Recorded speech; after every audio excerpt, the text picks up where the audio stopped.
artwork by Shannon.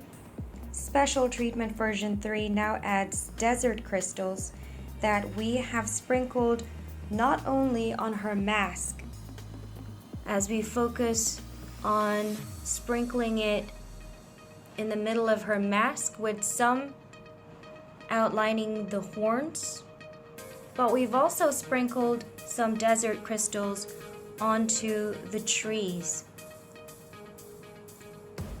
So you can choose which branches you would like to have some extra sparkle.